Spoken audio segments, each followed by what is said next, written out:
अनंत T दे refresh हमी।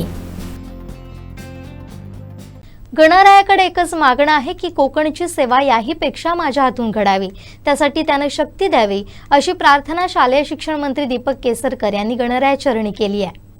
एकच मागितलेलं आहे की नेहमी माझ्यावर जबाबदारी ही महाराष्ट्राची पडते। गृहराज्यमंत्री झालो, संपूर्ण महाराष्ट्रामध्ये काम करायला लागलो, शिक्षण मंत्री झालो, संपूर्ण महाराष्ट्रामध्ये काम करायला लागलो।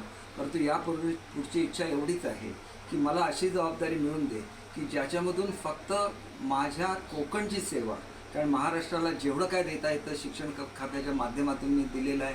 अनेक नवीन उपक्रम महाराष्ट्रामध्ये सुरू केलेले आहेत, परंतु कोकणच्या जनतेची जी सेवा मी चांदा ते बांदा आणि सिंधुरत्न योजनेतून केली ती पूर्णत्वाला नेली पाहिजे। त्याच्यामध्ये पर्यटन आहे, त्याच्यामध्ये फलोद्यान आहे, त्याच्यामध्ये मासेमारी आहे, त्याच्यामध्ये भाताचं उत्पन्न वाढवायची योजना आहे, नारळापासून वेगवेगळे उत्पादनं तयार करायची योजना आहे।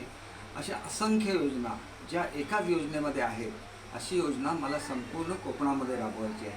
हे आमच्या मुख्यमंत्री महोदयांचं स्वप्न आहे आणि मला जेवढी माहिती कोकणाची आहे क्वचितच एखाद्या नेत्याला असते, मग ती पर्यटनाची असतील, ती शेतीची असेल, ती फलोद्यानाची असेल, ती मच्छीमारीची असेल, आणि म्हणून मी या योजना तयार करू शकलो। या योजना कोकणातल्या प्रत्येकापर्यंत पोहोचवण्याची गरज आहे, कारण कोकण ही आमची मायभूमी आहे आणि म्हणूनच कोकणच्या जनतेची सेवा करायची संधी ही गणपतीने मला द्यावी, गजाननाने मला द्यावी, अशी मी ईश्वराने प्रार्थना आहे।